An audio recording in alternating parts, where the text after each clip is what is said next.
मी सुनील खांडेकर आजच्या ध्यान केंद्रामध्ये सगळ्यांचं स्वागत करतो. आज काही पाहुणे नवीन आलेले आहेत.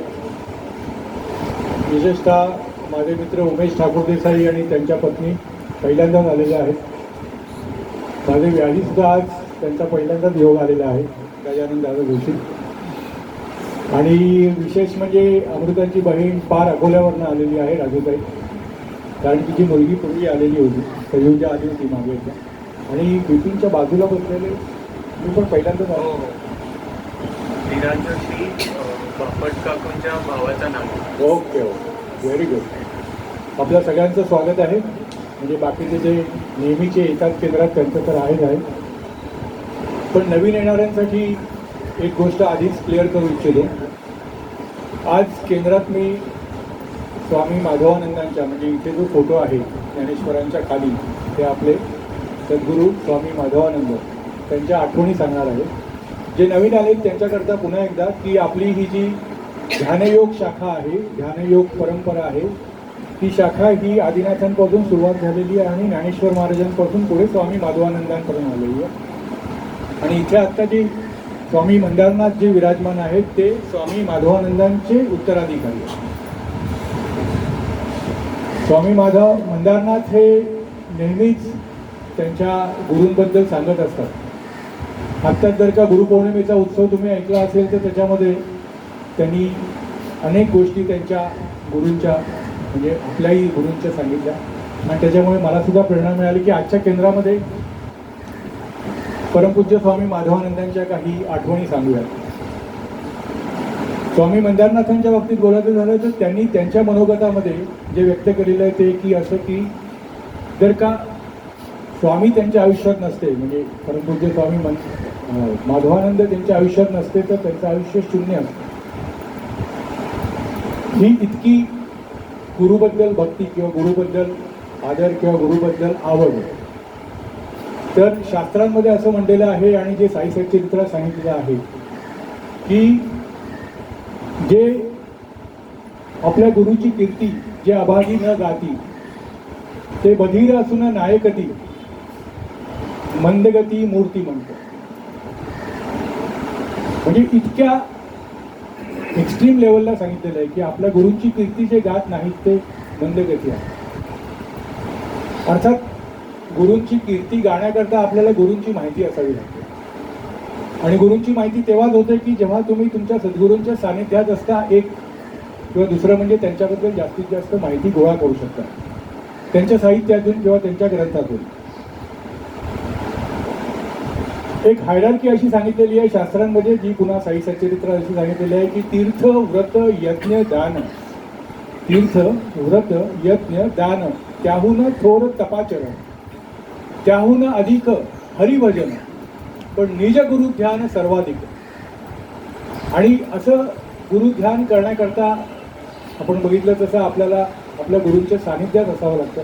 अनेक जणांना ती संधी मिळते, पण जे ती संधी घेत नाहीत, मिळत असून सुद्धा त्यांना अभागी म्हणतात. परंतु बऱ्याच जणांना आजच्या कार्यभावनामध्ये ते शक्यही नसतं. त्याच्यामुळे जेव्हा जेव्हा आपल्याला संधी मिळेल तेव्हा तेव्हा आपल्या गुरूंचं साहित्य वाचणं ही एक खूप मोठी संधी असते आपल्याला, आणि ती आपण नेहमी करायची असते. आत्ताच स्वरूपयोग प्रतिष्ठाननी स्वामी माधवानंदांचं 3 खंडांमध्ये त्यांच्या आठवणी अनेक त्यांच्या साधकांनी, त्यांच्या शिष्यांनी लिहिलेल्या प्रस्तुत केलेल्या आहेत. ते 3 खंड प्रकाशित झालेले आहेत. अप्रतिम आहेत. जवळजवळ 300 पेक्षा जास्ती देश विदेशातील अनेक साधकांनी त्यांच्या आठवणी त्याच्यात नमूद केलेल्या आहेत. त्याच्यातल्या आज एका साधकाची मी आठवण सांगणार आहे. त्या आहेत डॉक्टर श्वेता चित्तरंजन. त्या स्वामींच्या पर्सनल डॉक्टर होत्या आणि स्वामींच्या शेवटच्या आजारपणात त्या बराच काळ त्यांच्याबरोबर होत्या. खूप मस्त आठवणी आहेत. त्यातल्या 5 आठवणी मी सांगणार आहे, छोट्या छोट्या आहेत. त्यातली पहिली अशी की एकदा काय झालं की स्वामींकडे बरेच त्यांच्या तेजोनिधी बंगल्यामध्ये बरेच साधक यायचे की त्यांना काही नवीन बाळ वगैरे झालं की दाखवायला स्वामींच्या पायावर घालायला यायचे. तसेच एक साधक दाम्पत्य आलं होतं, पण स्वामी वरती काम करत बसलं होतं. श्वेताबरोबर होतीच आणि म्हणूनच तिने तिची आठवणी ते सांगितलेलं आहे. आणि खाली हे साधक दाम्पत्य आलं, त्यांचं बाळ अगदी छोटं होतं, कारण त्यांनी पायावर घालायलाच आणलं होतं, त्याच्यामुळे अगदी छोटं. आणि ती इतकं भीषण रडत होतं की त्या आईला अगदी एम्बॅरेसिंग झालं. काय करावं तिला कळेना. ती तिला घेऊन इकडे, त्या बाळाला घेऊन इकडे तिकडे फिरायला लागली आणि शेवटी मग बाहेरच गेली. आणि बाहेर गेली तर स्वामींचा बंगला येतो तेजोनिधी, त्याच्या बाहेर अलंकार सोसायटीचा मोठा रस्ता आहे. त्या रस्त्यावर जाऊन ती बाळाला शांत करायचा प्रयत्न करायला लागली. पण बाळाचा आवाज इतका टहा येत होता की स्वामींनी वरती बाल्कनीत जाऊन तिला विचारलं, अगं बाई त्याला थांबवलं नाही तर शेवटी अलंकार पोलीस चौकीतले पोलीस येतील विचारायला काय झालं बाळाला. तिला अजूनच लाजल्यासारखं झालं. काय करावं तिला कळे नाही. इतकं बाळ कधीतरी खूप, म्हणजे मुलं म्हणतात तसं, खूपच विचित्र अवस्था आणतात पालकांची. शेवटी ती घेऊन पुन्हा आतमध्ये आली बाळाला. स्वामीच वरतून खाली आले. आणि तुम्हाला गंमत सांगतो, श्वेताने तिच्या आठवणीत नमूद केलंय, इतका वेळ रडत असलेल्या बाळाला स्वामींनी घेतलं, त्याचं टोपडं काढलं, त्याचे मिटन घातले होते, मोजे घातले होते, त्याला जे दुपटे होतं, दुपट्यामध्ये गुंडाळलं होतं ते काढलं, आणि त्याच्या टकलू डोक्यावर हळूच एक शांत फुंकर घातली. आणि त्याला म्हणले, इतकं कसलं दुःख होतंय तुला बाळा. आणि तिने तिच्या आठवणीत लिहिलंय की शरदात, म्हणजे जशा ग्रीष्माच्या ऋतूमध्ये जसं शरदाचं चांदणं फुलतं तसं ते बाळ स्वामींकडे बघून खुदकन हसलं, रडणं थांबवलं. हे म्हणजे अपूर्व होतं. आणि पुढचा अर्धा तास जोपर्यंत ते साधक तिथे होते तोपर्यंत ते बाळ स्वामींच्याच मांडीवर होतं. त्या आईची सुद्धा हिंमत नव्हती की बाळांच्या पुन्हा स्वामींकडनं घ्यायची म्हणून. ते त्यांच्याच मांडीवर होतं.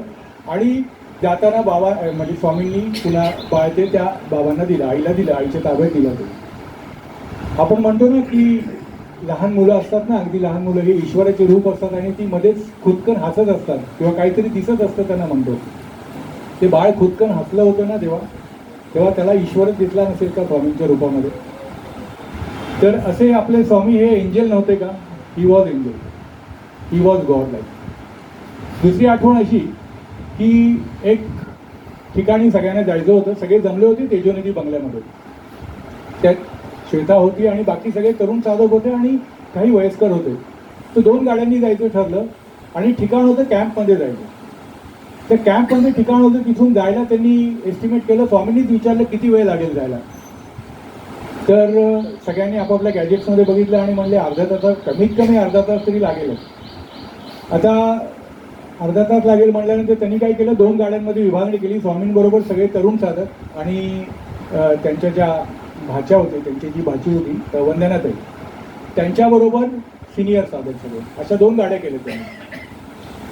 आणि किती वेळ लागला म्हटल्यानंतर स्वामींनी घड्याळात नजर टाकली आणि म्हणले 7 मिनिटं. तर स्वामी असं का म्हणले, कोणाला कळलं नाही, गाडीत बसा म्हणले पटकन. आणि त्या दिवशी श्वेता लिहिते की स्वामींनी अशी गाडी चालवली भन्नाट की 2 ठिकाणी तर PMTचे ड्रायव्हर सुद्धा त्यांच्याकडे वेधून बघत होते. आणि बरोबर ते विवक्षित ठिकाणी डेस्टिनेशनला जाऊन पोहोचल्यानंतर सगळ्यांनी घड्याळात बघितलं, त्या गाडीमधल्या 6:48 झाली होती. त्याच्यानंतर वंदनाताई 26 मिनिटांनी तिथे पोहोचल्या. आणि वंदनाताई स्वामींच्या खालोखालच रॅश ड्रायव्हिंग करता प्रसिद्ध आहे का, आणि तेवढाच फास्ट चालवतात. पण त्यांना 26 मिनिटं लागली त्यांच्यानंतर यायला. आणि स्वामींनी जी 7 मिनिटं म्हणली होती ते स्वतःशीच पुटपुटले होते का लोकांना सांगितलं होतं कोणाच तो, पण 6 मिनिटं 48 सेकंदात ते पोहोचले होते. श्वेता म्हणते की was it a time travel like, we don't know, we don't remember ना, कसे आम्ही गेलो, कसे भन्नाट स्पीडने गेलो. पण ती म्हणते की was he like super hero, like जे आपण गेममध्ये खेळतो नाही का, आपण गेममध्ये गाड्या भन्नाट चालवतो तसे, किंवा जेम्स बॉन्डच्या पिक्चरमध्ये तुम्ही बघता ना गाड्या चालवतात, जेम्स बॉन्ड कसं गाडी चालवतो, पण तशी प्रत्यक्षात त्यांनी गाडी चालवली बघितली. हे म्हणजे अमानवीच होतं. तिसरी आठवण तिने अशी नमूद केली आहे की एक स्मोकिंग जोई पिझ्झा म्हणून एक सेंटर आहे, आणि ते स्वामींना कसं होतं की सगळे तरुण साधक असायचे, त्यांना सेलिब्रेशन करायचं असायचं, कोणाचं प्रमोशन झालेलं असायचं, कोणाला वाढदिवस असायचा, कोणाला अजून काय काय असायचं, ते कोणाकोणा स्वामींना घेऊन जायचे पिझ्झा खायला. फार छान गंमत आहे. तर हॉटेलमध्ये, त्या हॉटेलमध्ये खाली बेसमेंटमध्ये सगळे जमले होते. आता स्वामी जेव्हा बसले असतात तेव्हा जनरली आपण काय असे खुर्चीमध्ये बसून असे काही कॅज्युअल बसू शकत नाही. सगळे ते साधक जे होते, तरुण साधक, ते स्वामींच्या भोवती कोंडाळा करून उभे होते.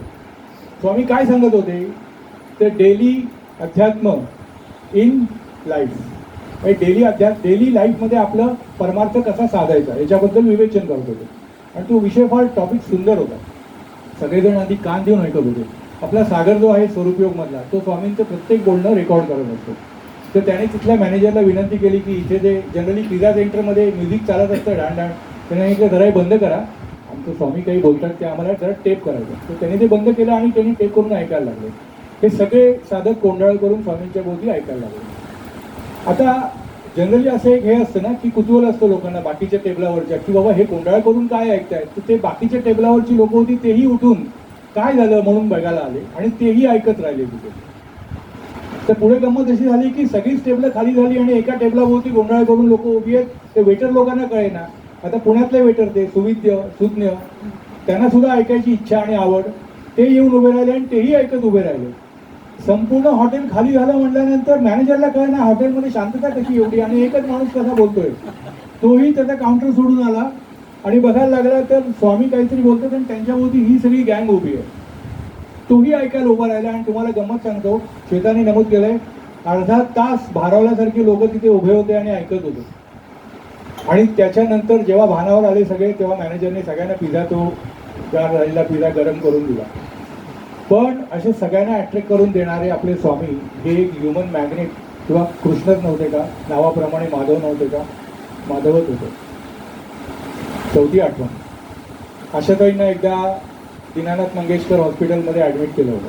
तर स्वामी त्यांना बघायला जायचे. आशाताई तेव्हा ICU होत्या. तिने लिहिलं नाही की का म्हणून होतं त्या ICU, पण त्या ICU होत्या आणि स्वामी दररोज जायचे त्यांना भेटायला ICUच्या बाहेर.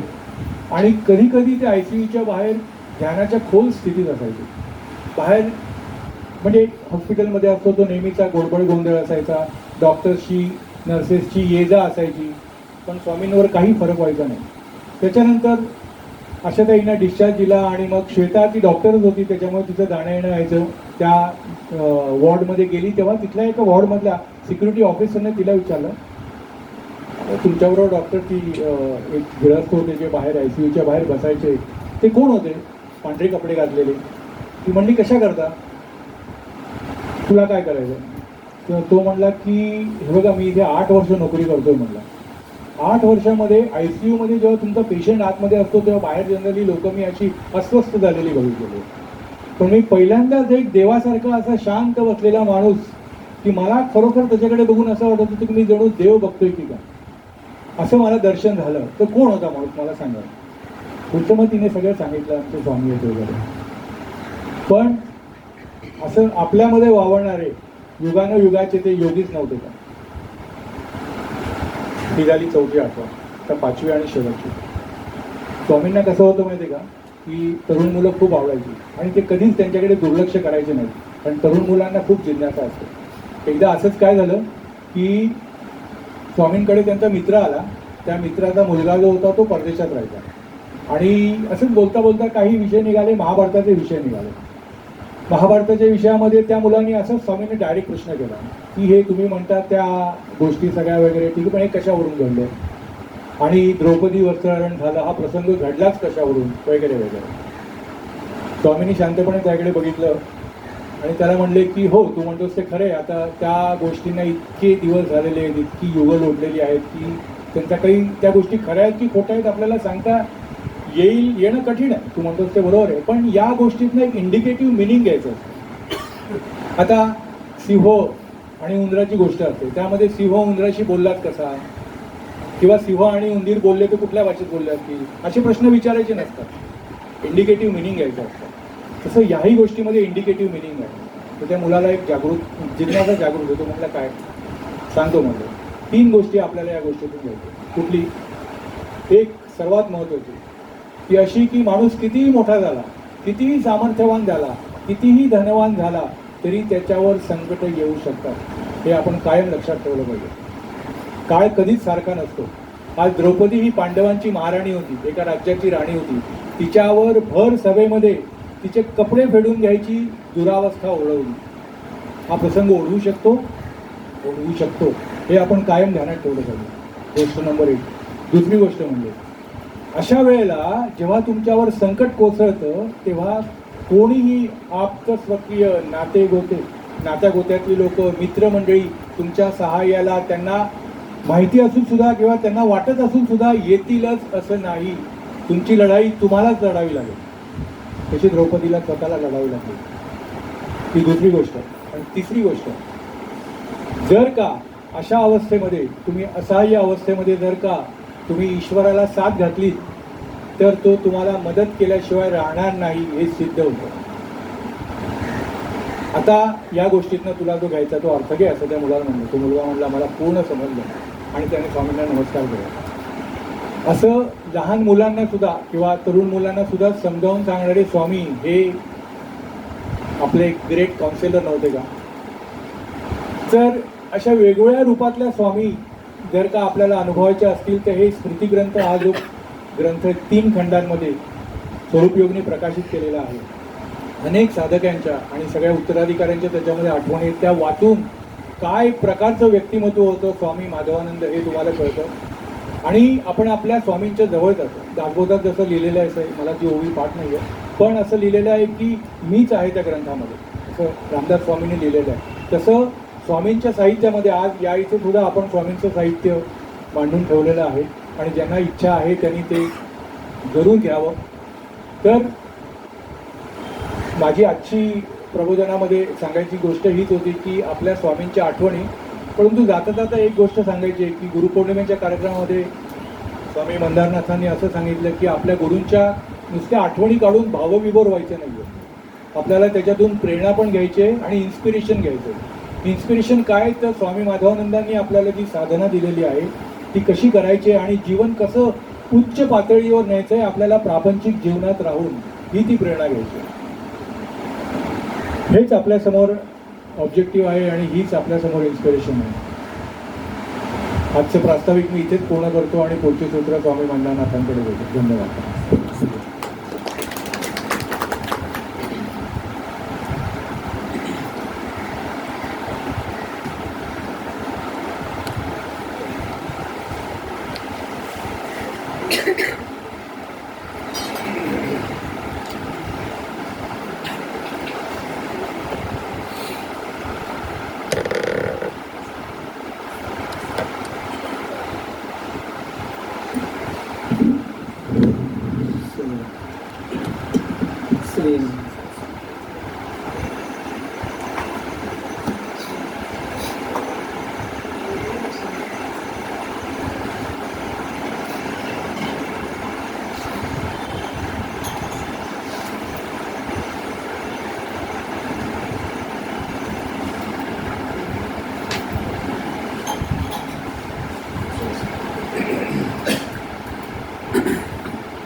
वंदे गुरुणाम शरणारविंद संदर्शित स्वात्मसुखावबोधे जनस्ये जांगुलिकाय माने संसारहालाहलमोहिषं अखंड मंडलाकारं व्याप्तं येन चराचरं तत्पदं दर्शितं येन तस्मै श्री गुरवे नमः.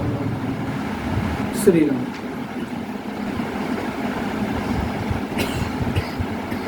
काही गोष्टी अशा असतात की ज्या आपल्या आकलनाच्या पलीकडे असतात. त्यातला एक सगळ्यात महत्त्वाचा अनुभव जो आत्ता बसल्या जागी आला त्याचा की मी आज साई सच्चरितामधला जो अध्याय माझ्या समोर आला, क्रमाने आपण जातो, तो 4था अध्याय आहे साई सच्चरिता.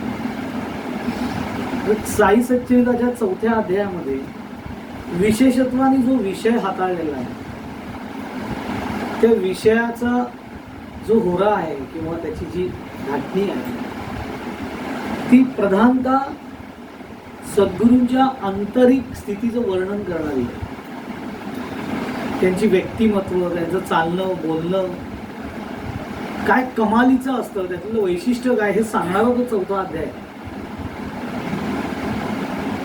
आणि नेमकं खांडेकरांनी आज जो विषय प्रास्ताविकामध्ये घेतला तोच त्यालाच अगदी सिमिलर की त्यांनी इथे साई सच्चरितामध्ये बाबांबद्दल वर्णन केलेलं आहे आणि त्यांच्या योगे सगळ्या सद्गुरूंचं वर्णन आहे. आणि खांडेकरांनी डायरेक्टली स्वामींचे अनुभव सांगून त्यांच्या व्यक्तिमत्वाचा एक आढावा घेतला की कसं ते व्यक्तिमत्व. खूप आहेत स्वामींच्या आठवणी, म्हणजे ज्या स्मृती ग्रंथामधनं आलेलं आहे ते मी नेहमी सांगतो की हिमालयाचं एक टोक वरती असतं, तो ग्लेशियर, आणि बाकी खालती किती पसरलेला असतो त्याचा अंदाज येत नाही. त्याचा थोडासा अंदाज त्या स्मृती ग्रंथात नाही येतो की ते किती व्याप्ती त्यांची केवढी मोठी होती, आणि प्रत्येकाशी त्यांचा एक पर्सनल कनेक्ट असायचा. तो त्याच्यासाठी असायचा, पण तो प्रत्येकाशी पर्सनल असायचा. हे फार वैशिष्ट्य होतं आणि ते खूप ऐकण्यासारखं म्हणा. ज्यांनी ते अनुभवलंय त्यांना ते समजू शकतं, ज्यांनी ते नाही अनुभवलं, ज्यांना प्रत्यक्ष स्वामींना वावरताना, त्यांच्या सहवासात वावरताना संधी मिळाली नाही, त्यांच्यासाठी तो स्मृती ग्रंथ आहे की त्याच्यातून तरी आपल्याला स्वामी कळते. तर सद्गुरूंची जी मूळ स्थिती असते ती समजून घेणं फार गरजेचं असतं, कारण की आपण वरवर सद्गुरूंना बघतो. समर्थ असं म्हणतात, अंतरीच्या गुणा अंतर्निष्ठ जाणती. पण सद्गुरूंचं अंतरंग जाणून घ्यायचं असेल तर त्यांनी जी साधना सांगितलेली असती ती साधना पक्की पकडून ठेवायला लागते, तर त्यांची अंतरस्थिती कळायला लागते. बाह्य स्वरूपामधनं सद्गुरू जे वावरतात त्याचं इतकं सुंदर वर्णन साई सच्चरितामध्ये बाबांच्या अनुषंगाने केलेलं आहे. जनासवे बोले चाले, पाही मुरळ्यांचे नाच चाळे. लक्षात घ्या शब्द काय दिले. जनासवे बोले चाले, पाही मुरळ्यांचे नाच चाळे, गझल गाणे ऐकता डोले, परंतु रेस न हाले समाधी. असं त्यांनी सांगितलं. हे सगळ्यात इम्पॉर्टंट आहे सद्गुरूंच्या बाबतीत. म्हणजे स्वामींबरोबर सुद्धा आपण वावरलेलो आहोत. तिथे साई सच्चरितामधला दाखला आहे म्हणून मी थोडासा त्यांचा दाखला मी तुम्हाला सांगतो की हे जे बाबांबद्दल इथे मुळात काय असतं, ह्या सगळ्या संत सत्पुरुषांबद्दल काही वेळेला खूप गैरसमज पसरवले जातात मुद्दाम, कारण त्यांचं बाह्य व्यक्तिमत्वावरून ते बघितलं जातं. कारण आपल्याकडे असा एक अलिखित नियम लोकांनी करून टाकलेला आहे की आध्यात्मिक अधिकारी व्यक्ती आहे म्हणजे त्यांनी एंटरटेनमेंट कुठलंही करून घेतात की त्यांना करमणुकीची गरज असता कामा. आता इथे असं म्हटलेलं आहे की जनासवे बोले चाले, की नॉर्मल लोकांमध्ये ते वावरायचे. बाबा सुद्धा नॉर्मल लोकांसारखंच बोलायचे. पाही मुरळ्यांचे नाच चाळे. आता त्या काळामध्ये एंटरटेनमेंटचे जे काही भाग होते त्याच्यामध्ये तमाशा, त्याच्यानंतर गोंधळ, असे जे पारंपरिक काही कला होत्या त्याच एंटरटेनमेंटची साधनं होती. मग ते आता काय असं प्रत्येकाला असं वाटतं की आपण आपल्या सद्गुरूंसमोर आपली कला व्यक्त करावी. त्यामुळे त्याही काळामध्ये बाबांच्या समोर जाऊन अनेक तमाशा करणाऱ्या तमाशगिरी असतील किंवा वाघ्या मुरळी वगैरे ते सगळं त्यांचं ते कला आविष्कार असायचे, म्हणजे लोककला. ते ह्या सगळ्या लोककलावंतांनाही असं वाटायचं की आपण आपली कला आपल्या बाबांसमोर व्यक्त करावी, एक आशीर्वाद घ्यावा त्याचा. आता त्यावेळेला बाबा त्यांचा मनातला भाव ओळखून, त्यांची शुद्धता ओळखून त्या वेळेला त्यांना त्यांची कला सादर करायला परवानगी द्यायचे आणि त्याचा बाबा आस्वादही घ्यायचे. तर त्याच्यावरनं बाबांना जज करणं हे चुकीचं आहे की बाबा तमाशा ऐकतात, बाबा काही वर्णन केल्याप्रमाणे मुरळ्या आणि यांची सगळी गाणी ऐकतात, गझल ऐकतात, वेळप्रसंगी गझल कव्वाली याचा आस्वाद घेतात. तर ह्याचा अर्थ हे काही संत असे योगी हे काय गझल ऐकणारे अमुक तमुक असं त्यांना परीक्षा करणं चुकीचं आहे असं त्यांना सांगायचं. याचं कारण हे सगळ्या जरी याच्यामध्ये ते भाग घेत असले, जरी ह्या सगळ्याशी ते संबंधित त्या वेळापुरती होत असले, तरी त्यांची मुख्य स्थिती काय असायची तर रेसन हाले समाधी. आंतरिक स्वरूप स्थिती जी बाबांची होती ती कधी ढळली नाही, कधी ढळायची नाही. ते या सगळ्या स्वरूपामध्ये असताना सुद्धा, या सगळ्या गोतावळ्यामध्ये असताना सुद्धा ते त्यांच्या स्वरूप स्थितीला पक्के धरून असायचे. म्हणून रेसन हाले समाधी. इथे तर बाबांच्या बद्दल वर्णन केलंय म्हणून त्यांनी इथे स्वरूप स्थिती न म्हणता समाधीचा उल्लेख केलेला आहे की आंतरिक समाधीची जी अवस्था आहे ती त्यांची कधी ढलायची नाही. आणि रेसन हाले म्हणजे इतकीशी सुद्धा हलायची नाही, थोडं पण नाही. ते त्या स्थितीला असायचे. आणि याचं प्रॅक्टिकल आता आपण साईबाबांना प्रत्यक्ष बघू शकलो नाही, कारण बाबांचा समाधी काल 1918 साली बाबांनी समाधी घेतलेली आहे. कारण आपल्याला तो त्यांचं प्रत्यक्ष देहाने वावरणं कधी अनुभवता आलं नाही, कारण आपण त्यावेळेला नव्हतो असं आपण म्हणायचं की तेव्हा आपण नव्हतो, असूही पण आपल्याला ती गतस्मृती नसल्या कारणाने आपल्याला आठवत नाही. पण हे जे वर्णन केलेलं आहे बाबांचं, असंच्या असं वर्णन आम्ही स्वामींकडे बघून अनुभवलेलं आहे, 100% अनुभवलेलं आहे. म्हणजे इथे जे वर्णन केलेलं आहे, जनासवे बोले, समर्थ तर त्याच्यावरती म्हणतात, जो जनामध्ये वागे परी जना वेगळी गोष्ट सांगे, ज्याचे अंतरी ज्ञान जागे तोची साधू, असं समर्थ म्हणतात. ते जणू काही समर्थांनी हे लिहिलं 16व्या शतकामध्ये, आणि जसं काही समर्थांनी लिहिलेलं आहे सद्गुरूंच्या लक्षणांमध्ये, तसंच्या तसं पुढच्या येणाऱ्या काळामध्ये ह्या सगळ्या सद्गुरूंनी जणू काही ते प्रॅक्टिकल जगून दाखवलं. कारण समर्थ हे 16व्या शतकातले आहेत, आणि हे सगळे संत म्हणजे अक्कलकोट स्वामी, गजानन महाराज, हे साईबाबा, हे सगळे 19व्या शतकातले आहेत. समर्थांच्या नंतर तब्बल 300 ते 350 वर्षानंतर. पण समर्थांनी जी थिअरी मांडली, जे थेरॉटिकली मांडलं दासबोधामध्ये, त्याचं प्रॅक्टिकल कुठे बघायचं असेल तर ह्या सगळ्या संतांच्या जीवनामध्ये बघता येतं. म्हणजे अक्कलकोट स्वामींच्या जीवनात, गजानन महाराजांच्या जीवनात, साईबाबांच्या जीवनामध्ये. पण आपल्यासाठी असं झालं की आपल्यासाठी हे सगळे तिन्ही संत आपल्या हयातीमध्ये नाही आहेत, देहानी, म्हणून पुन्हा त्याचं प्रॅक्टिकल कुठे बघायचं तर ते स्वामींमध्ये बघता आलं. अगदी जशाच्या तसं. म्हणजे आता हे त्यांनी किस्सा सांगितला ना की ते पिझ्झा खायला, पिझ्झा स्मोकिंग जोक्स, तो पिझ्झा सेंटर स्वामींचं, तिथल्या स्वामींना तो थिन क्रश मशरूम पिझ्झा फार आवडायचा. त्याचा आवडीचा जो फ्लेवर होता पिझ्झाचा तो मशरूम पिझ्झा. कारण ते स्वतः मशरूमवरती कल्टिवेशन करणं, सायंटिस्ट होते, त्यांचा तो सब्जेक्ट होता, त्यात ते कल्टिवेशन करत होते मशरूममध्ये. त्यामुळे ते स्वतः तेजोनिधीला, मी तुम्हाला सांगतो, मी अनुभव घेतलेला आहे की तेजोनिधीला पावसाळ्यामध्ये कधी गेलं स्वामींकडे तर वेगवेगळ्या प्रकारची मशरूम्स खायला मिळायची. कारण ते त्यांच्या बंगल्याच्या बॅकसाईडला वेगवेगळी लाकडाची खोडं आणून त्यांना मुद्दामून भिजत ठेवत त्याच्यावरती वेगवेगळ्या मशरूमचं कल्टिवेशन करायचंय. त्याच्यावरती रिसर्च करून कुठलं मशरूम हे खाण्यासारखं आहे, कुठलं औषधी आहे, ती ते बरोबर त्याचं वाढ करून ती मशरूम ते आणायचे आणि त्याच्यावरती प्रोसेस करून त्याचं ते पिझ्झा करायचे आणि आम्हालाही खायला लागायचं. म्हणजे स्वतः पिझ्झा करणं, हे चीज त्यांचं ते एक वैशिष्ट्य होतं की नुसता हॉटेलमध्ये गेले की 3 क्रश पिझ्झा, आणि घरी गेलं की त्यांचा आवडता पिझ्झा म्हणजे डबल चीज मारलेला पिझ्झा, आणि चीज फार आवडायचं. हे आवड होती त्यांची. पण हे सगळं करत असताना एक लक्षात यायचं की ते हे सगळं करतायत, या सगळ्यांचा आस्वाद घेत आहेत, आपल्याला त्याच्यामध्ये इन्व्हॉल्व्ह करतायत. परंतु असं असलं तरी आपली आंतरिक स्थिती आणि त्यांच्या आंतरिक स्थितीमध्ये कमालीचा फरक आहे हे त्यावेळेला जाणवायचं. ज्याला साई सच्चिदानंदामध्ये बाबांचं वर्णन करताना म्हटलेलं रेसन आले समाज, त्यांच्या आंतरिक स्थितीवर काही परिणाम होत नाही, ते सगळं वरच्यावर असायचं. तेवढ्यापुरती ते आस्वाद घ्यायचे ते सोडून द्यायचे, आपण त्याच्यामध्ये असतो. आणि पुढचं प्लॅनिंग केलेलं असतं की पुढच्या स्वामी बरोबर पिझ्झा कधी काय आता झालं की पुढचं प्लॅनिंग. त्याचं कारण आपण अडकून बसतो, ते त्याच्यात मोकळे झालेले असतात, तेवढ्यापुरती आनंद घेतात ते पुन्हा त्यांच्या स्वरूप स्थितीमध्ये होते. आणि ते स्वाभाविकता असतं त्यांच्यामध्ये. असं तर कितीतरी ठिकाणी ऐकायला मिळालं. बाबांचं वर्णन करताना असं पुढे म्हटलेलं आहे, आणि ते वर्णन जरा सावधगिरीने वाचायला लागतं, कारण शब्द जरा वेगळा आलेला आहे आणि तिथे बऱ्याच लोकांची गल्लत होते. वर्णन असं आहे, जनासवे बोले चाले, पाही मुरळ्यांचे नाच चाळे, गज्जल गाणे ऐकता डोले, रेस नहाले समाधी, अल्ला नामाची जया मुद्रा, जग जागता जया ये निद्रा, जागे जगासी लागता तंद्रा, शांत समुद्रास उदर.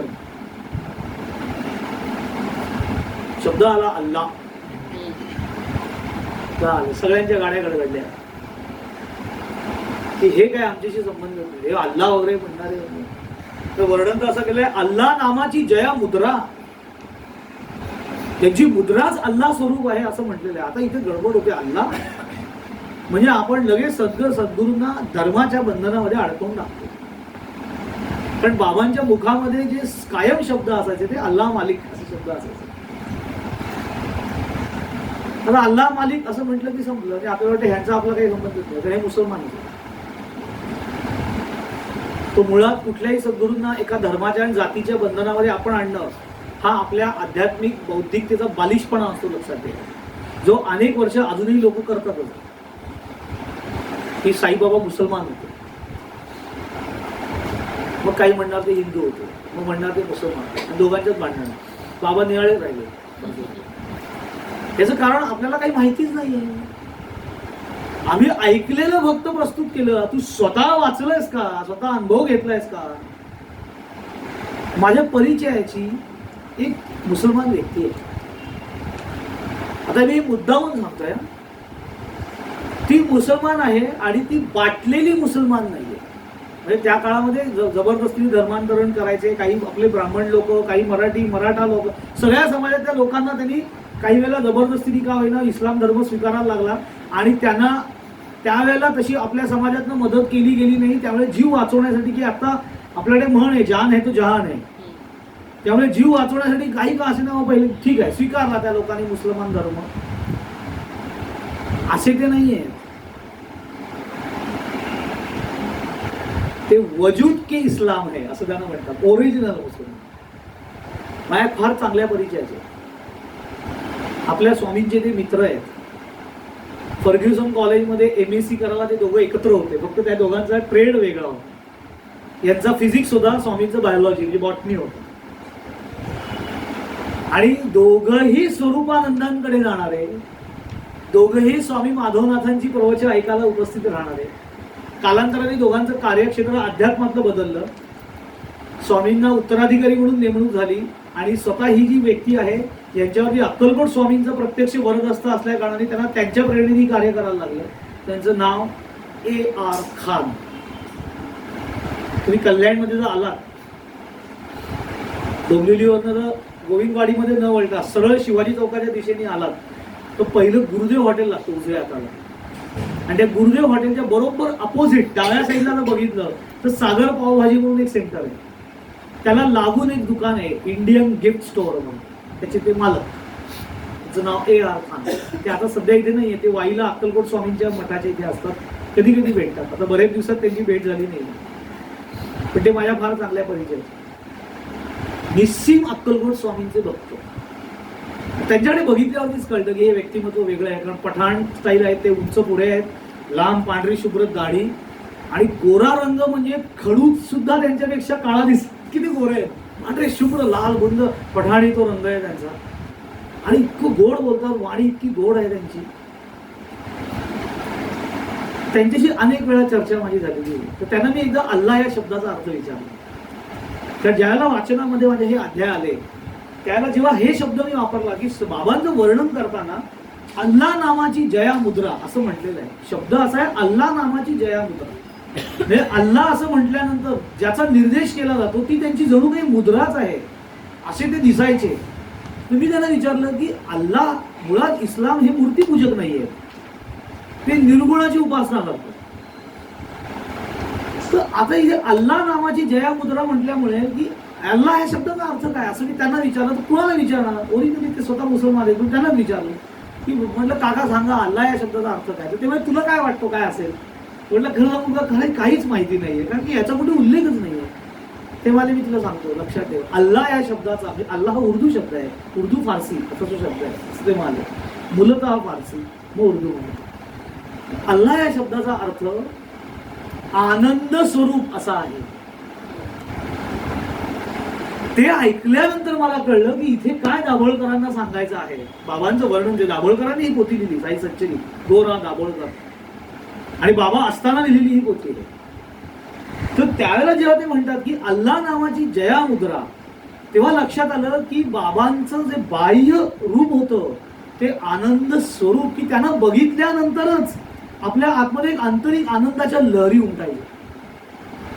त्याचं अलीकडच्या काळामधलं प्रॅक्टिकल उदाहरण जे शेतानी सांगितलं ते खांडेकरांनी सांगितलं की हॉस्पिटलमध्ये आशा त्यांना ऍडमिट केलेलं असताना ICUच्या बाहेर जेव्हा स्वामी बसले होते तेव्हा त्यांना बघून ते सिक्युरिटी गार्डने हे विचारलं की ही व्यक्ती कोण आहे, मला देवाला बघितल्याचा भास झाला. ह्याचं कारण आनंद स्वरूप, आंतरिक स्थिती.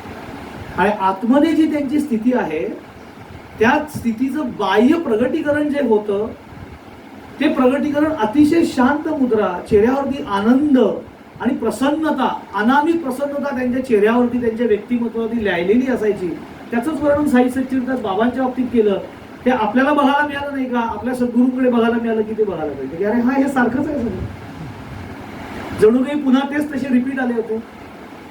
बाबा पण कायम पांढरा पेहराव करायचे, त्यांची ती कपनी असायची. स्वामी सुद्धा कायम पांढरा पेहरावच करायचे. असं वाटतं की योगायोग. फरक इतकाच होता की बाबांनी दाढी राखली ती स्वामींनी कधी दाढी राखली. ते कायम क्लीन शेव असायचे एकदम. त्यांची ती आवड होती, त्यांना ती आवडायची नाही माणसं दाढी ठेवलेली वगैरे. रोज क्लीन. हे असे बारीक बारीक किस्से आहेत. मी तुम्हाला आता काय स्वामी दाढी कसे करायचे हे सांगत, पण मी त्याच्यामध्ये पण त्यांचं वेगळे पण बघितलेलं आहे, कारण ते आमच्याकडे राहायचे येऊन, त्यामुळे सगळं बघायला मिळायचं. प्रत्येक गोष्ट किती ऑर्गनाईज करायची ते बघण्यासारखंच आहे. पण एवढ्या सगळ्यामध्ये असून पण ते नामानिराळे असायचे. अलिप्तता किती असावी त्याच्यामध्ये, या सगळ्यात ते असायचे पण नसल्यासारखे असायचे. बरं, अगदी वर्णन, बाबांचं वर्णन काय दाभोळकरांनी वर्णन 4थ्या अध्यायामध्ये केलंय. एक एक ओवी वाचली की असं वाटतं की बाबा आता आपल्या समोर उभे आहेत का काय. इतकं सुंदर वर्णन. आणि ते स्वाभाविक पण आहे, कारण की दाभोळकर हे काय ऐकून बाबांचं वर्णन करत नाहीये. ज्यांनी प्रत्यक्ष बाबांच्या सहवासात अनेक वर्ष घालवली किती व्यक्ती आहे. प्रीती नाही नाशिवंती, काय वर्णन सुंदर केले. प्रीती नाही नाशिवंती, आत्मस्वरूपी रंगली वृत्ती, लक्ष एक परमप्राप्ती, काय ते स्थिती वर्णावी, असं बाबांचं वर्णन केलं. प्रीती नाही नाशिवंती, नाशिवंत जे जे काय आहे दृश्य, त्या कशामध्ये बाबा अडकलेले नाही, कशावर त्यांचं प्रीती नाहीये. आत्मस्वरूपी रंगली वृत्ती, त्यांची जी वृत्ती आहे, त्यांची जी ठेवण आहे, आत्मस्वरूपामध्ये रंगलेली आहे.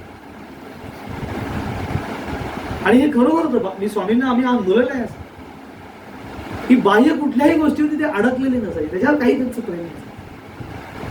प्रेम नसतं म्हणजे याचा अर्थ काय, त्याच्यात त्यांना आनंद मिळत नसतो अशातला भाग नाहीये.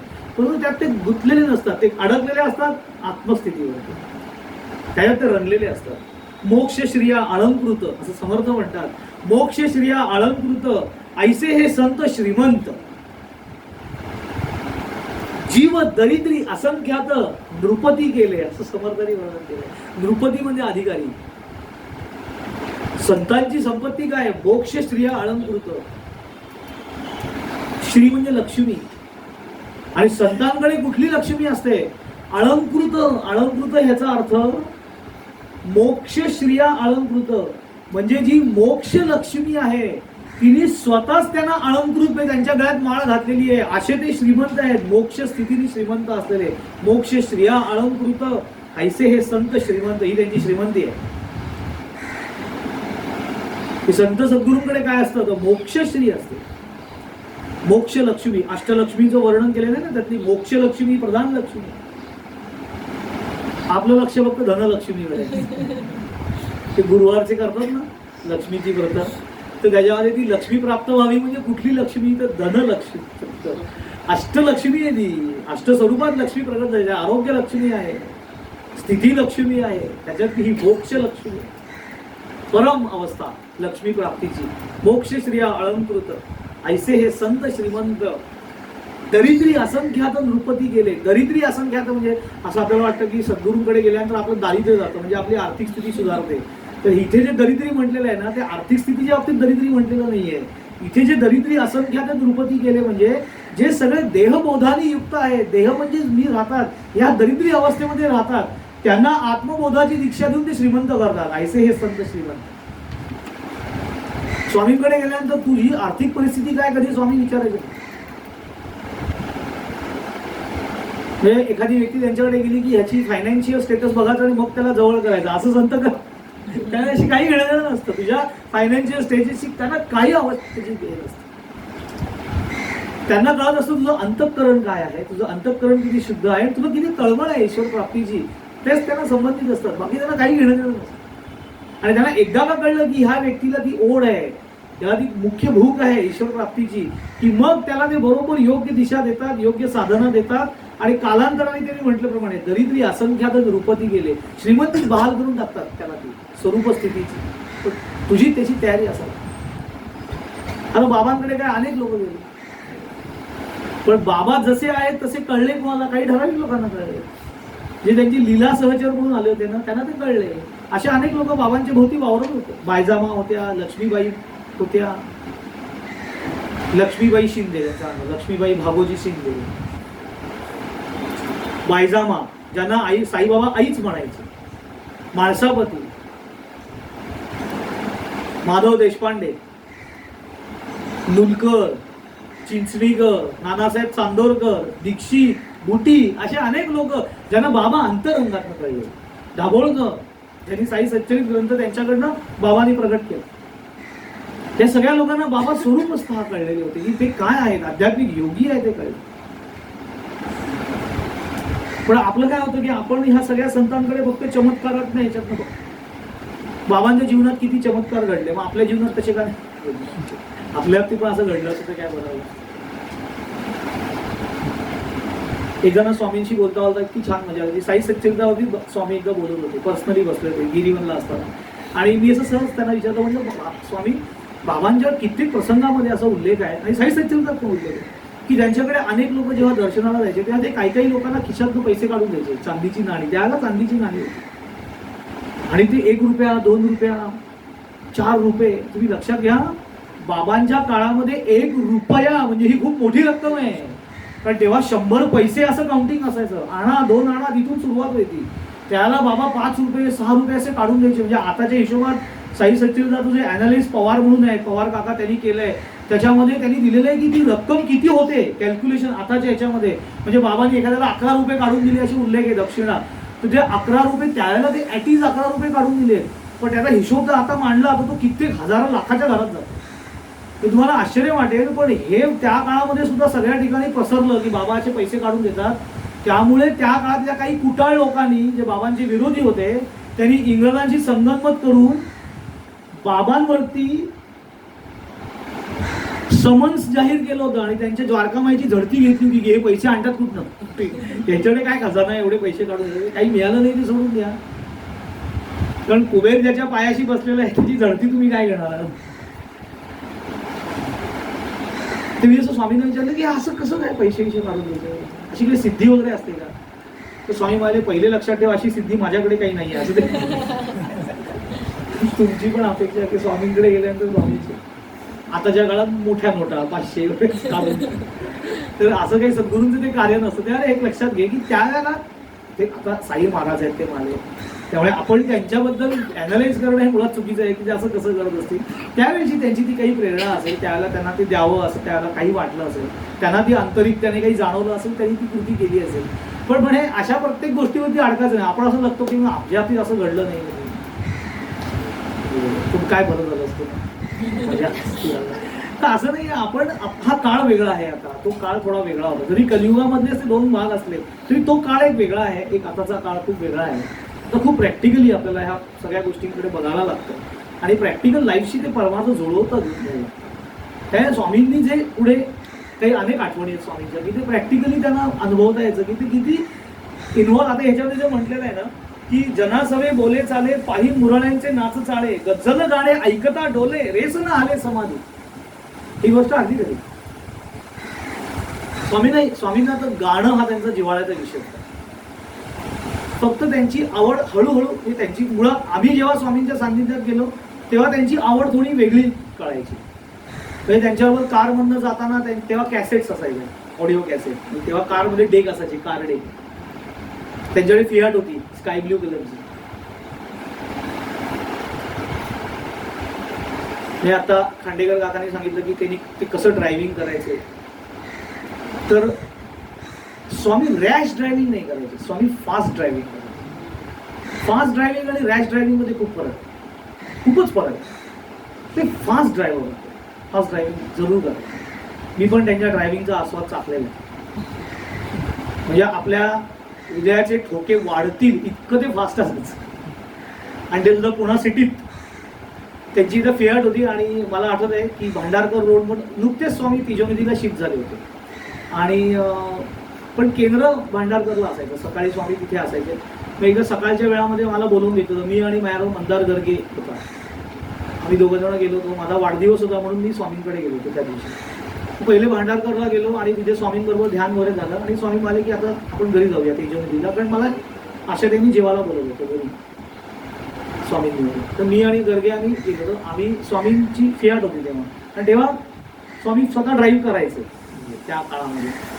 तर मी स्वामींच्या शेजारी बसतो होतो ड्रायव्हिंग सीटच्या, मंदार मागे बसतो होता गर्गे, तर स्वामी ड्रायव्हिंग करत होते. आणि त्यांची ती एक वेगळी स्टाईल होती. बरं, मुळात फियाट म्हणजे स्टेरिंग गिअर, हँड गिअर, त्यामुळे जागा खूप मिळते. स्टेरिंग गिअर असल्याकडे आणि गिअर बॉक्स खालती नसल्याकडे ती सीट अखंड असायची फियाटची. त्यामुळे असं मध्ये ब्रीफकेस ठेवायचे स्वामी, आमच्या दोघांच्या मध्ये जी ब्रीफकेस ठेवलेली असते.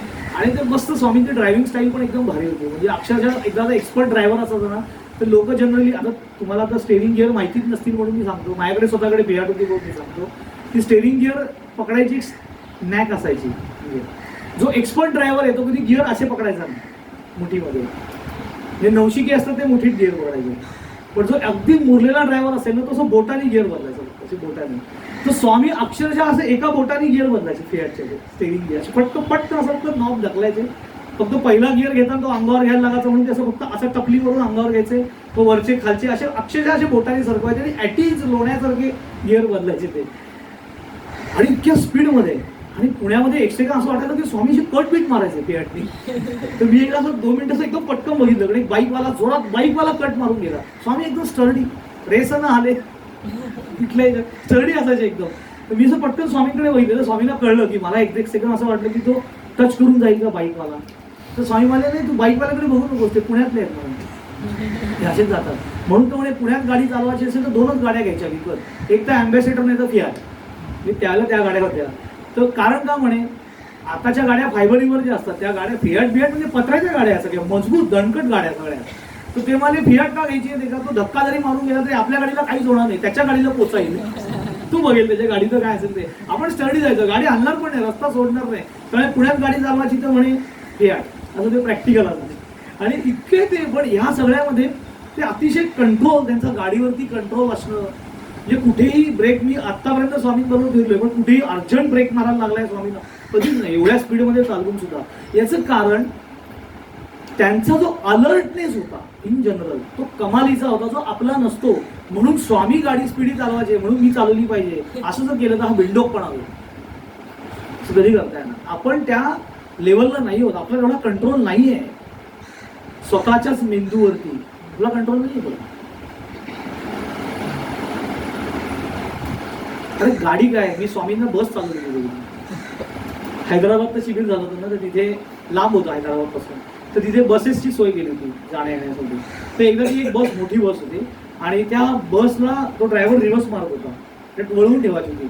आता तो बस ड्रायव्हर आहे, पण त्याला तो रिव्हर्सची जजमेंट थोडं सारखं मागे पुढे त्याला अगदी बस आहे त्यामुळे ती फार वेळ लागतो. तर त्याला स्वामीशी समोर ते मॉर्निंग वॉकला बाहेर पडलेली, सकाळी 7ची गोष्ट आहे, आणि ते समोरनं असे छान शाल असे अंगावरती घेतलेले आणि असे समोरनं चालत येत होते. आणि थंडीचा सीझन होता आणि हैदराबादला जानेवारीमध्ये म्हणजे तुफान थंडी असते, ते 4-5 असं टेम्परेचर असतं एकदम. तर तसे चालत येत होते आणि आम्ही सगळे त्या बसचे ते जमलो होतो, कारण की त्या तिथनं चालत सगळ्यांना सूर्योपासनेला जायचं आणि आम्ही स्वामींचीच वाट बघत होतो. तर असं वाटलं की अरे आता स्वामी येतात आणि हा नेमका काय बस मागे पुढे करतोय त्याच्यामध्ये. तर स्वामींनी ते बसवाल्याकडे बघितलं आणि त्यांना काय वाटलं, आणि ते म्हणे की म्हणे ते तो तेलुगू, त्याला काही मराठी कळणार नाही. तर तिथले जे स्थानिक होते केंद्राचे कार्यकर्ते, त्यांना स्वामींनी बोलवलं आणि त्यांना सांगितलं, त्याला सांग त्या ड्रायव्हरला की 2 मिनिटं काहीच करू नको, जरा बस आहे तशी थांबव आणि खाली उतर. तर त्यांनी सांगितलं त्याला, त्या ड्रायव्हरला माहिती होतं ते कोण आहे, त्यामुळे तो उतरला खाली. तो उतरल्यानंतर स्वामींनी त्याला विचारलं, काय वागणं बोलणं कसं असतं बघा. स्वामींनी त्या ड्रायव्हरला विचारलं की तुझी हरकत नसेल तर मी ड्रायव्हिंग केबिनला बसू का बसच्या. तर त्याला असं वाटलं की आता नाही कसं म्हणावं काय कारण स्वामी. तर त्यांनी अलाव केलं, हा बसा माझे. तर स्वामी अगदी एखादा प्रोफेशनल ड्रायव्हर असतो ना तसं ड्रायव्हर सारखं त्या बसच्या टायरवरती पाय देऊन, बसच्या केबिनला चढायचं असेल ना तर टायरवर पाय द्यायला लागतो. लक्षात ठेवा, तुम्ही कधी तुम्ही आता कधी एवढी एसटी जरी जवळनं बघितली की नाही मला माहिती नाही, एसटीचं जे पुढचं चाक असतं ना, ड्रायव्हर साईडचं चाक, त्या टायरच्या मधल्या रिंगला अशी खाच असते गेलेली की त्याच्यावरती पाय देऊन ड्रायव्हर केबिनमध्ये चढायचं असतं. तर त्याच्यावरती स्वामींनी अगदी रितसर धरून काही प्रोफेशनल बस ड्रायव्हर असल्यासारखे स्वामी अगदी त्याच्या हँडलला त्यांनी पकडलं. आधी मुळात स्वामी उंचत होते त्यामुळे त्यांनी त्या बरोबर त्याच्यावरती पाय देऊन अगदी एखादा प्रोफेशनल ड्रायव्हर बसावा तसे त्या ड्रायव्हिंग सीटला जाऊन बसले आणि असं कोपराने दार लावून घेतलं असं केबिनचं. आणि त्याच्यानंतर फक्त असं तो आरसा, बसचे असे आरसे मोठे असतात आणि ते आतल्या बाजूनी पण असतात ना, असे आतमध्ये पण असतात. तर तो असा आरसा फक्त स्वामींनी असं बघितलं आणि एकदा असं खिडकीतनं मागे बघून बघितलं आणि असं त्याला सांगितलं की मागे उभे आहेत त्यांना जरा साईडला राहायला सांग. आणि स्वामींनी अगदी रितसर असं तो बसचा मोठा गिअर असा खाड गिअर टाकला. पहिल्या टर्म मध्ये स्वामींनी अशी गाडी टर्न करून फक्त रिव्हर्स टाकला आणि मागे लावून ॲज इट इज बस लावून टाकली. आणि आम्ही सगळे आवागून बघत होतो की हा काय प्रकार आहे असं करून. तेवढं केलं, स्वामींनी खालती उतरला की चावी त्या ड्रायव्हरच्या हातामध्ये दिली. तो ड्रायव्हर बघत राहिला होता की मी इतकी वर्ष बस चालवतोय पण मला पहिल्या झटक्यात बस लावता आली नाही, पण ह्यांनी अक्षरशः एका ह्याच्या टर्म मध्ये गाडीशी जाऊन मागे रिव्हर्स करून परफेक्ट ज्या दिशेला तोंड करून लावायची ते लावून दिली. बरं, हे सगळं झालं तर सगळ्यांना फार कौतुक वाटलं. स्वामी एक क्षणही तिथे थांबले नाही, लगेच कार्यक्रमाला निघून गेले, अडकत नाहीत कशातही की आता लोक आपलं कौतुक करतील की स्वामी काय तुम्ही बस चालवत, काही नाही त्याच्यात काही. तेवढ्या वेळापुरती वाटलं त्याला मदत करावीशी त्यांनी वाटली, त्यांना तो कॉन्फिडन्स होता की मी बस लावू शकतो, लावली नाही. त्याला इथे म्हटलेलं आहे रेसन हाले समाधी, कुठल्याही त्यांना गाणी ऐकताना आम्ही बघितलेलं. मी एकदा स्वामींना फोन केला होता, तर मला फोन लागला नाही बराच वेळ. मग किरण क्षीरसागर म्हणून तेव्हा तिथे असायचा तेजमित्रीला, तर त्यांनी फोन उचलला आणि मी म्हटलं अरे स्वामींशी बोलायचं होतं, कारण त्यांनीच मला फोन करायला सांगितलं होता. पण सकाळी पण मी केला, लागला नाही, आत्ता केला, लागला नाही. तर काय म्हणजे स्वामींचंच काम होतं म्हटलं, त्यामुळे मी फोन करतोय, तर कधी भेटतील स्वामी काय. तर तुम्हाला तो एक काम करतो, तर उद्याच करतो डायरेक्ट. मी स्वामींच्या कानावर घालतो, आठवण करतो हवं त्यांना. कदाचित त्यांनी सांगितलं असेल, पण अरे काय झालं, रश्मी आली म्हणजे त्यांची मुलगी स्वामींची, ती USA आली होती. तर म्हणे आज सगळेजण ते नाटकाला गेले, ते स्वामींना घेऊन नाटक बघायला. तुम्हाला पण आश्चर्य वाटलं, स्वामी नाटक बघायला गेले. तर मी म्हटलं की कुठलं नाटक बघायला गेले, तर सही रे सही नाटक बघायला गेले. बरंच झालं होतं. तर मला त्याचं ऐकून फार गंमत वाटली की असं कसं काय स्वामी नाटक बघत असतील. मी 3 तास ते बघायचं, 2.5-3 तास वगैरे असं. आपल्याला एक इमेज असते की सद्गुरू पदाधिष्ठित व्यक्ती म्हणजे त्यांनी असं एकदम गंभीर असलं पाहिजे, सगळं गंभीरच ऐकलं पाहिजे, रडकी गाणीच ऐकली पाहिजे, सगळं एकदम असं. फक्त किशोरी आमोणकरचं शास्त्रीय चिजा वगैरे ऐकलं पाहिजे, त्याच्या व्यतिरिक्त काही ऐकता कामा नये, बंदीच आहे त्यांना घालायचा, हा नियम असं आपण करून टाकलेलं. तसं नसतं काही. त्यामुळे ते तुम्ही आल्यानंतर ज्यावेळेला मला कुतूहल, दुसऱ्या दिवशी इतकी मला इगर होते की स्वामींशी बोलायचं होतं, त्याप्रमाणे स्वामींचाच फोन आला मला तुझ्या.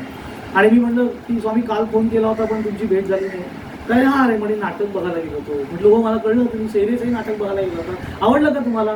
ते छान आहे, माझं कमाल आहे त्या कलाकाराची, एवढे रोल पटापट करायचे सारखं, ते खूप ट्रिमेंडस तरी ते केलेलं आहे.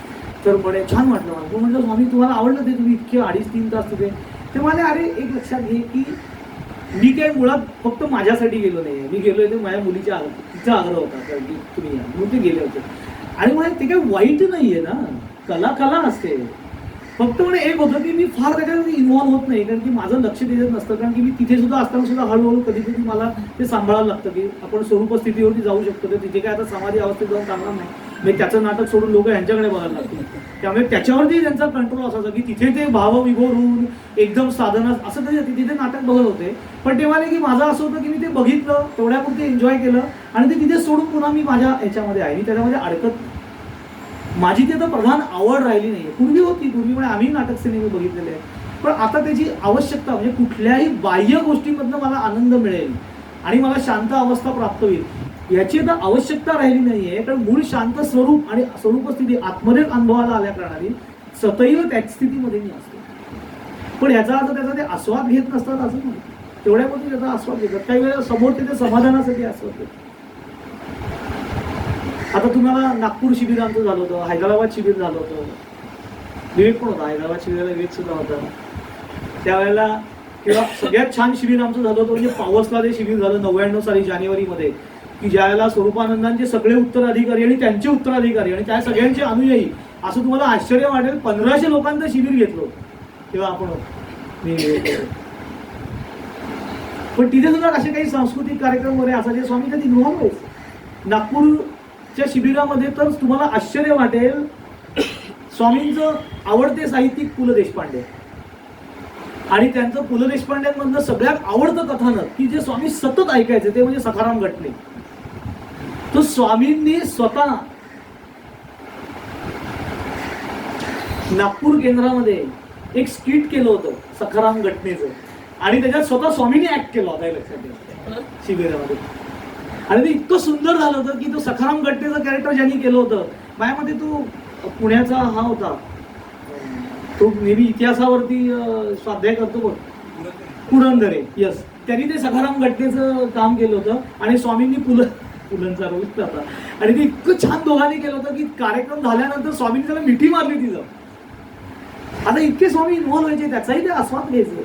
परंतु इथे बाबांचं वर्णन केलंय तसं ते होतं, जनासवे बोले चाले, जो जनामध्ये वागे परी जना वेगळी गोष्ट सांग.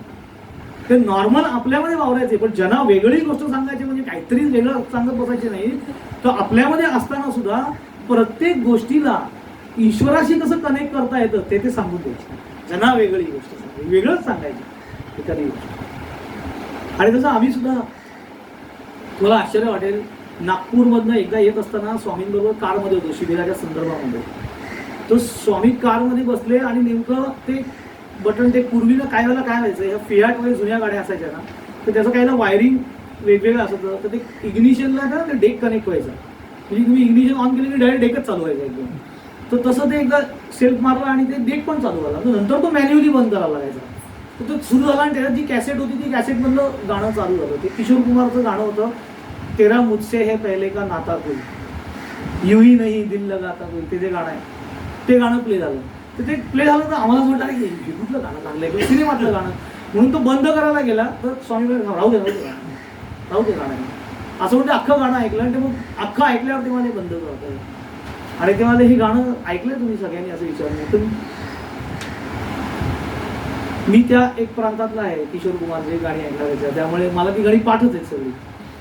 शाळेत कविता पाठ केल्या असं थोडे मार्क मिळाले असते, पण गाणी पाठ झाली सगळी पाठ होती गाणी, अजूनही येत पाठ सगळी गाणी. तर मी म्हटलं हो स्वामी मला मी ऐकलं हे गाणं, माझं पाठ आहे गाणं. तर ते म्हणाले की आपण तुला या गाण्याचा एक वेगळा अँगल सांगतो. असं म्हणून ते कारमध्ये त्या गाण्याचा एक वेगळा अँगल जो स्पिरिच्युअली टच होत होतो त्यांनी कनेक्ट करून दिला. याला म्हणतात जनामध्ये वागे पर जना वेगळी गोष्ट सांग, की ते कुठूनही कनेक्ट व्हायचे. म्हणजे उद्यापासून तुम्ही लगेच सिनेमातली गाणी ऐकायची आणि त्याला जबरदस्ती जाऊन असं काही प्रॅक्टिस करण्याची गरज नाही आहे. ती त्यांची आवड होती, ती आपसूक. अशी कितीतरी गाणी आम्ही स्वामींबरोबर ऐकलेली आहे की नंतर तर आम्ही ती गाणी स्वामींना कनेक्ट करायचो, त्यांच्या व्यक्तिमत्वाला लावून बघायचो. असं आम्ही खूप छान छान मजा करायचो त्यावेळेला. आणि स्वामी पण त्यात इन्व्हॉल्व्ह व्हायचे. आणि इथे जे त्यांनी सांगितलेलं आहे ना की जना सगळे बोले चाले पाही मुरळ्यांचे नाच चाळे, तर नाच चाळे म्हणजे ते काही वेळेला अनेक लोक त्यांच्यासोबत काही सादरीकरण करायचे बाबांच्या, तरी बाबा आपले ते ऐकून घ्यायचे, शांतपणे त्यांचं कौतुक करायचे, परंतु ते त्यांच्या स्वरूप स्थितीमध्ये असायचे. याचा अर्थ ते इन्व्हॉल्व्ह त्याच्यामध्ये होते असं नाहीये. आणि आपण त्याच्यावर सद्गुरूंना जज करू नये. काय एवढे सद्गुरू आहेत तरी सिनेमाची गाणी ऐकतात. आणि सिनेमाची गाणी ऐकतात म्हणजे ती गाणी ऐकतात, ते एक त्यांचाही विरंगुळा असतो.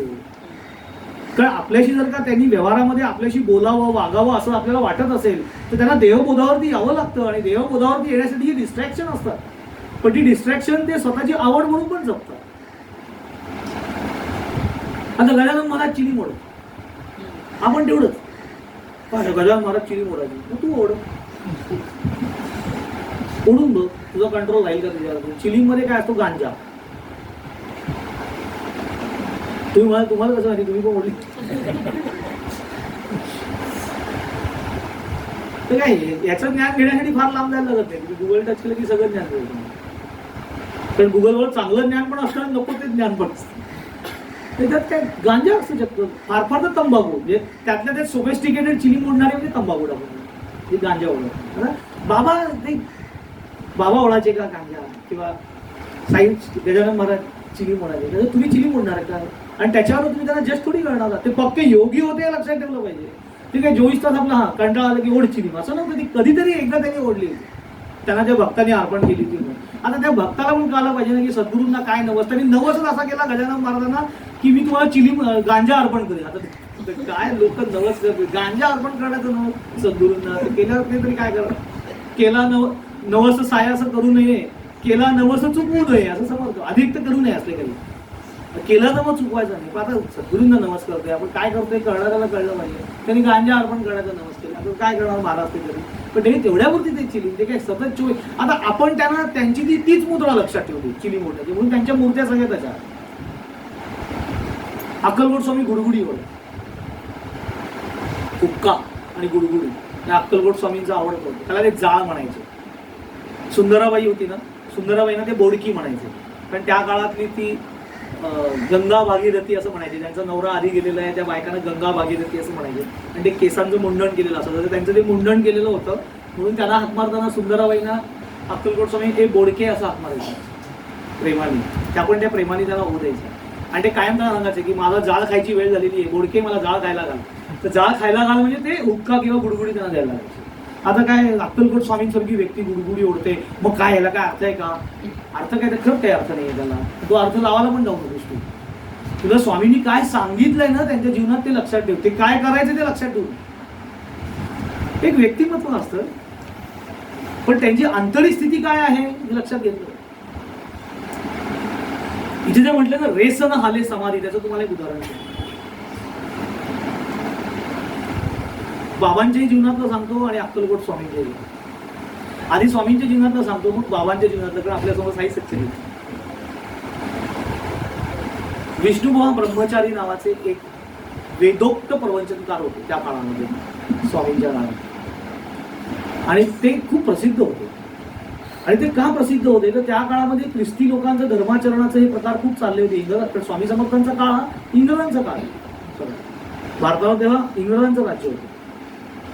तर ते लोक त्यांचे ते फादर लोक वगैरे लोकांचं ब्रेन वॉश करून हे करून धर्मांतरण करायचे. तर त्यावेळेला त्या धर्मांतरणाच्या विरोधात उतरलेली व्यक्ती म्हणजे ही विष्णुगोवा ब्रह्मचारी, वेदोक्त प्रवचनकार.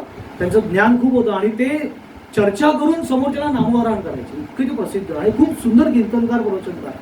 आता मालोजी राजे भोसले जे होते, जिथे अक्कलकोटचे जे संस्थानिक होते, ते खूप धार्मिक होते. तर त्यांना असं वाटलं की अक्कलकोटच्या लोकांना पण यांच्या ज्ञानाचा आस्वाद मिळावा, म्हणून त्यांनी त्यांना प्राचारण केलं. मग ते त्यांच्या लवाजमासह अक्कलकोटमध्ये आले प्रवचनकार. काय मोठी व्यक्ती. आणि त्यांनी ते अक्कलकोट स्वामींचं ऐकलेलं होतं, तेव्हा स्वामी होते प्रत्यक्ष, एक मोठी विभूती आहे वगैरे असं. आणि म्हणून ते आपण त्यांना जाऊया बघायला म्हणून गेले बघायला. आता ही मुळात प्रचंड कर्मठ व्यक्ती, कर्मकांडाने पूर्ण व्याप्त, त्यातून ते ज्ञानी, त्यातून वेदोक्त वगैरे असं ते भरपूर सगळं असतं. त्यामुळे त्यांच्यामध्ये खूप गर्व आणि कर्मठपणा आलेला असतो, अहम हे असतं. तर ते गेले स्वामींना भेटायला. आणि नेमके स्वामींना भेटायला गेले तर स्वामींची मुद्रा अशी काय होती त्यावेळेला की ते असे उताणे पडलेले होते, आडवे पडून, तोंडामध्ये गुडगुडीचा दांडा, हुक्का म्हणजे, आणि सगळे भक्तगण आजूबाजूला त्यांना नमस्कार करतायत. त्यांच्या उजव्या पायाशी शंकराची पिंड पडलेली आहे, डाव्या पायाशी एक देवीचा टाक पडलेला आहे, छातीवरती शालिग्राम ठेवलेला आहे, ते उताणे पडलेले. हे गेले बघायला आणि ह्यांना असं वाटलं हा काय, हे काय योगी, काही ह्यांना कसलं धरबंध नाही, काय शिवलिंग पायाशी ठेवलंय आणि काय कसलं, आणि एकीकडे शिवलिंग पायाशी, छातीवरती शालिग्राम वगैरे, आणि एकीकडे काय हुक्का बिक्का पितात आणि काय सोळं नाही ओळं नाही, जो येतोय तो त्यांना हात लावून जातोय आणि काय हे कसले योगी वगैरे काय, आणि यांचं केवढा गवगवा, असं करून ते त्यांचं ज्ञानाचं त्यांना हे होतं. त्यांच्या असं म्हणत आलं की आपण स्वामींची परीक्षा बघावी, खरंच तसे आहेत का, लोक म्हणतात तसं. म्हणून स्वामींच्या समोर गेले आणि म्हणाले की एक प्रश्न विचारत आहे, विचारू का. तर स्वामींनी मानेनी सांगितलं विचारू. तर ते म्हणाले काय, म्हणे तुम्ही फार मोठे योगी आहात म्हणून तुमच्याकडे आलेलो आहे, तर मला एक शंका आहे, त्याचं तुम्ही निरसन करावं, तर विचारा. तर त्यांनी सांगितलं ब्रह्म तदाकार स्थिती काय असते तुम्हाला माहिती आहे का, असं त्यांनी स्वामींना विचारलं. स्वामींनी उत्तरच दिलं, उठले आणि निघून गेले. त्यांना वाटलं काय आहे, मी एवढा प्रश्न विचारतोय आणि काय उत्तर देत नाहीये, ह्यांना काही माहिती नाही आहे ब्रह्म, हे असेच आपले बंधू दिसत आहेत. हे गेले निघून, मालोजी राजे भोसल्यांकडे गेले. मग तिथे त्यांचा 4-5 दिवस कार्यक्रम झाला, 7 दिवस सप्ताह, प्रवचन, खूप गर्दी, अलोट गर्दी, कारण एकदम वक्तृत्व एकदम चांगलं वगैरे, सगळं मोठे मोठे शब्द अध्यात्मातले वापरून एकदम सगळं असं ते. आणि मध्येच त्यांना पुन्हा उठी आली, पुन्हा आले स्वामींकडे एकदा मधल्या वेळात, पुन्हा विचारलं काय बुवा तुम्ही सांगितलं नाही ब्रह्म तदाकार वृत्ती म्हणजे काय असतं ते, कुठला चून. स्वामींनी कूस बदलली फक्त. त्यांना वाटलं हा काय माणूस आहे, याला येत नाही काय नाही. शेवटचा दिवस आणि त्यांच्या मनात कुमकुमी काय असतं, ज्ञानाचा गर्व आला, पंचायत होते बघा. त्यामुळे त्यांना असं वाटलं की आज जाताना एकदा सगळ्यांसमोर स्वामींना विचारूया, म्हणजे याचा खोटेपणा बाहेर येईल, एकदाच काय ते कळून येईल ब्रह्म तदाकार वृत्ती. आणि म्हणून रात्री झोपले आणि त्यांना स्वप्न पडलं की असंख्य इंगळ्या, म्हणजे विंचवामधला सगळ्यात जहाल प्रकार इंगळ्या, त्या अशा हजारोनी इंगळ्या त्यांच्या अंगावरती येत आहेत धावून, आणि एक इंगळी त्यांना चावतीये आणि ते एकदम मेलो मेलो म्हणून ओरडून जागे झाल्याने एकदम कळलं की मी झोपेत आहे. धडधडून घाम फुटलेला. त्यांच्या शेजारी त्यांचा असिस्टंट होता, तो पारशी होता. तर त्यांनी विचारलं काय झालं महाराज. अरे काही नाही, स्वप्न पडलं, मला वाटलं खरंच विंचू आले की काय, पण म्हणे काही नाही, नशिबाने स्वप्न होतं म्हणे. बोललो कसं म्हणे कुणी, मला असं स्वप्न पडलं विंचू असं. कारण की मी कशालाही घाबरत नाही असं सांगणारे जे संत असतात त्यांना मी घाबरतो याचीच जास्त भीती असते. त्यामुळे त्यांना पुढं सांगतो बरं की मला भीती वाटली वगैरे. ते झोपले.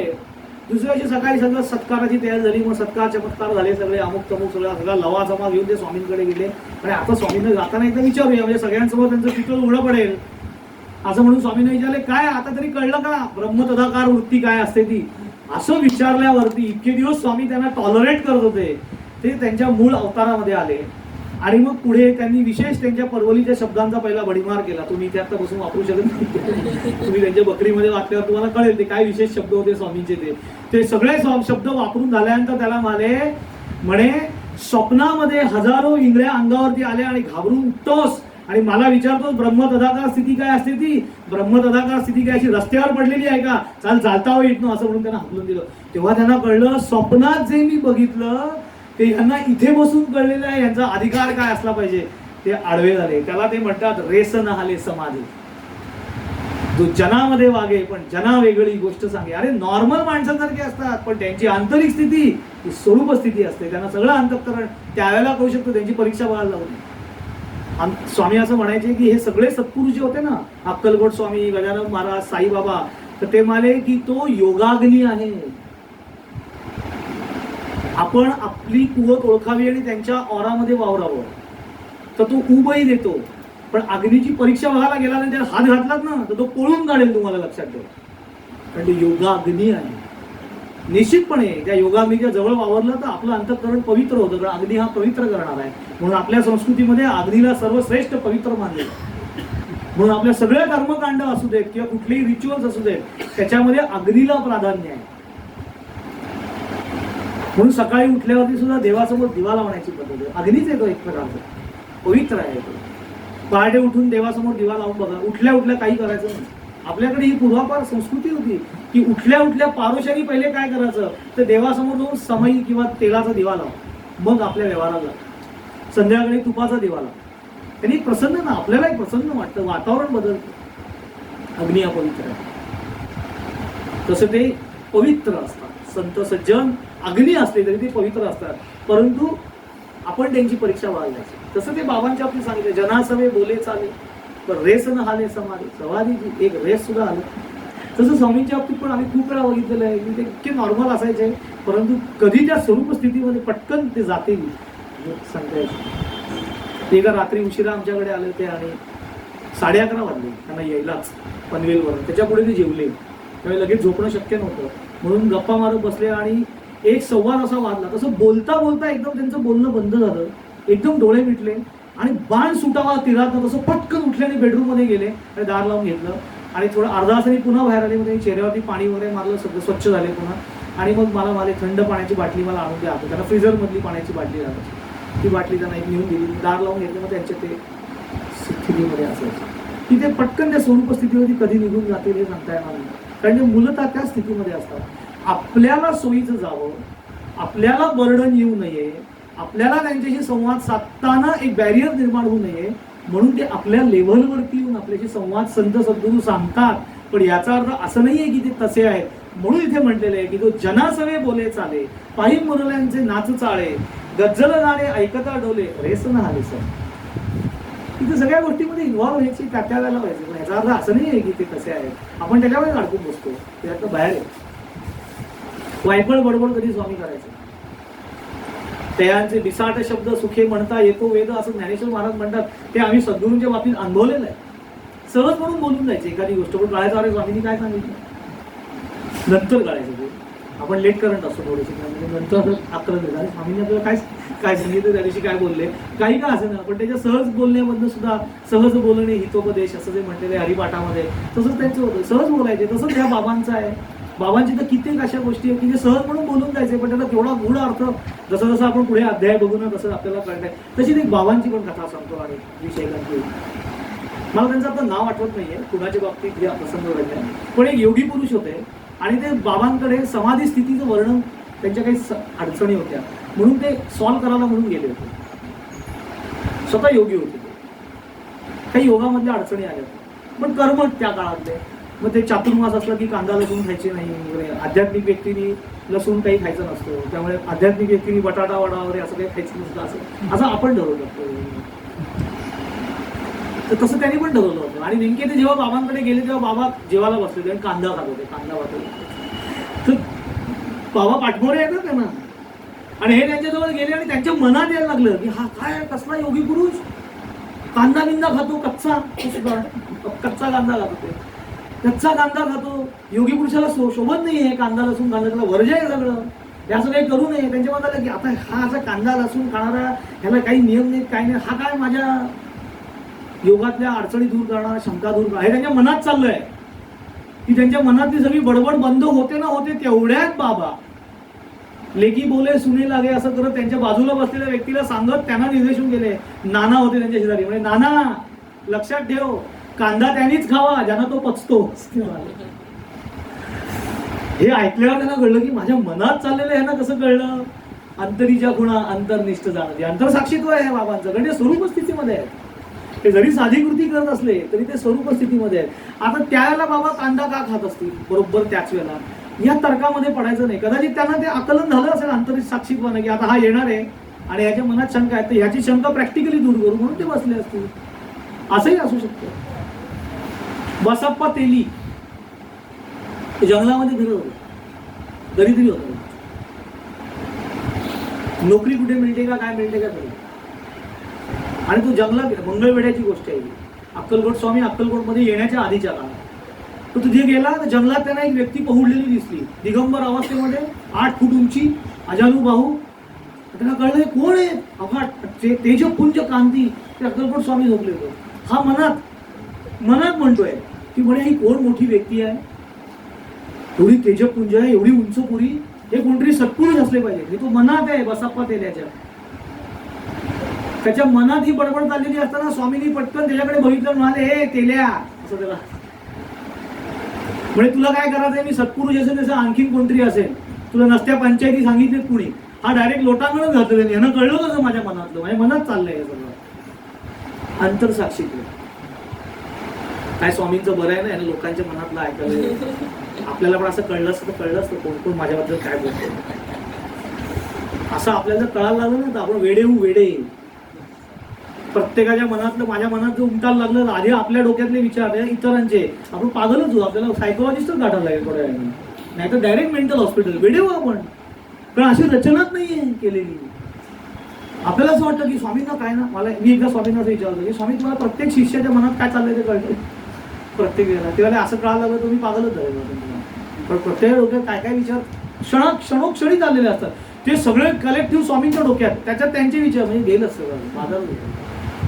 असं नाही कळत, असं काही कळत नसतं. एक अंतरस्थिती आहे. त्याला शिष्याच्या मनातनं जी एक आंतरिक उर्मी उठते ती किती आर्ततेने उठते आहे आणि ती किती ताकदीची आहे, कशासाठी आहे, त्याचा संबंध अंतःकरणाच्या लेवलवरती एखाद्याला सद्गुरूंच्या अंतःकरणाशी जोडला आपण, तसा प्रतिसाद सद्गुरूंकडनं दिला जातो. याचा अर्थ असं नाही आहे की ते 24 तास मग ते कधी त्यांचं काम करणार आणि साधना करणार. 24 तास सगळ्या शिष्यांनी लिस्टच घेऊन मला लागेल, आता ह्याचा विचार तू त्याचा, असं काही त्यांना कळत नसतं. असं नसतं. ही योगस्थिती आहे, ती त्या वेळेला कार्यरत होते. तसं सांगितलं. मुख्य स्थिती आपण लक्षात ठेवली पाहिजे. ह्या सगळ्या ह्याच्यातनं आपल्याला जे दाभोळकरांना सांगायचं आहे ते महत्वाचं हे सांगायचं आहे की सद्गुरूंच्या बाह्य पेरावावरनं आणि बाह्य त्यांच्या कृतीवरनं त्यांना जज करून ते काय सांगता आहेत त्यांचं सम्यक ग्रहण करावं. नो डाऊट की त्यांचं वागणं बोलणं हे अतिशय पवित्र आणि इतरांपेक्षा वेगळं असतं, परंतु ते नॉर्मल लोकांसाठी वागत असतात, नॉर्मल लोकांसाठी राहत असतात. ते काही वेगळं, त्यांनाही 2 हात 2 पाय सगळं तसं नसतं जसं आपल्याला दिलेलं आहे. ते काही वेगळं नाही आहे, कारण देह एकच आहे सगळ्यांचा, एका पद्धतीने बनलेला आहे. सद्गुरूंना आपल्याला 2 किडण्या आहेत, त्यांना ते योगी 3 किडण्या, दुसरे एक एक्स्ट्रा, एक लिव्हर ऍडजस्टेबल दिले आहे, हा नाही तर तो, असं काही नसतं. सगळं शरीर आपल्याला नसतं. त्यामुळे त्यांनाही ते आजार होतात, तेही त्या आजारांना सामोरं जातात. फक्त त्यांचं आजारांना सामोरं जाणं आणि आपलं जाणं याच्यामध्ये जमीन आसमानाचा फरक असतो, कारण ते देहबोधावर नसतात, स्वरूपबोधावर असतात. त्यामुळे ते त्या वेळेला कसं डील करतात हे सगळे शिकण्यासारखं असतं. मी अनेक तुम्हाला आठवणी सांगले स्वामींच्या, काही थोड्याशा आठवणी मी फारशा रिपीट करत नाहीत, कारण त्यावेळेला काही यातना स्वामींच्या बघितलेल्या आहेत. त्यामध्ये असं वाटतं की नको ते आठवायला असं, परंतु जसा योग येईल आणि काही कथा येतील त्यावेळेला त्यांनी जरूर सांगेन की त्या परिस्थितीमध्ये त्यांनी कसं डील त्याला केलं होतं, त्याही यातनांमधनं जाताना त्यांनी कसं डील केलं त्याला, त्याही परिस्थितीत ते स्वरूप स्थिती कशी सांभाळायचे, हे सगळं शिकण्यासारखं आहे. सगळ्या संतांच्या जीवनात डोकावलं की बघायला मिळतं. गजानन महाराज काय, साईबाबा काय, अक्कलकोट स्वामी काय, हे सगळे महान विभूती आहेत की त्यांना स्पर्शही आपल्याला करता येणार नाही इतके ते महान आहे. त्यामुळे त्यांनी काय सांगितलेलं आहे ते आपण घ्यावं. बाबा मुसलमान होते का, ते अल्लाह, अरे काहीतरी ह्या गोष्टीमध्ये अडकू नये, त्यांनी आपण आपलं नुकसान करून घ्यावं. वेळेपणा आहे हा सगळा. संत कुठल्याही जाती धर्मामध्ये नसतात, ते या सगळ्याच्या पलीकडे असतं, त्याच्या अतीत असतं. त्यांना काही घेणं देणं नाही. त्यांच्याकडे येणारा मनुष्य कुठल्या धर्माचा आहे, कुठल्या जातीचा आहे, पंथाचा आहे, काही देणं घेणं नाही त्या गोष्टीशी. ते फक्त त्याच्या आंतरिक स्थितीशी संबंधित असतात, अंतःकरणाशी संबंधित असतात. आपणही तसं राहिलं पाहिजे. स्वामींकडे बघताना त्यांच्या फक्त बाह्य पेहरावावरती जाऊ नये, त्यांची स्थिती काय होती, ती साधना कशी करायची याच्याशी आपण संबंधित असतो आणि आपण तसे राहू. अनेक आठवणी आहेत सद्गुरूंच्या, त्या वेळोवेळी मी सांगेन. पण जसा योग येईल तसं मी सांगत होईल. पुढच्या अध्यायामध्ये बाबा आपल्याला काय संदेश देतात ते आपण पुढच्या प्रवचनात. हरिओम तत्सत. कुंडली गौरदे हरी विठ्ठल श्री ज्ञानदेव तुकाराम पंढरीनाथ महाराज की जय. सब संतन की जय. जय जय रघुवीर समर्थ.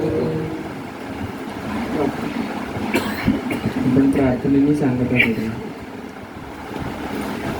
सदा सर्वदा योग तुझा घडावा, तुझे कारणी देव माझा पडावा. उपेक्षू नको गुणवंता अनंता, रघुनायका मागणे हेची आता. उपासनेला दृढ चालवावे, दुर्देव संतांची सदा नमावे. सत्कर्मयोगे वैरालवावे, सर्वामुखी मंगल बोलवावे. जय जय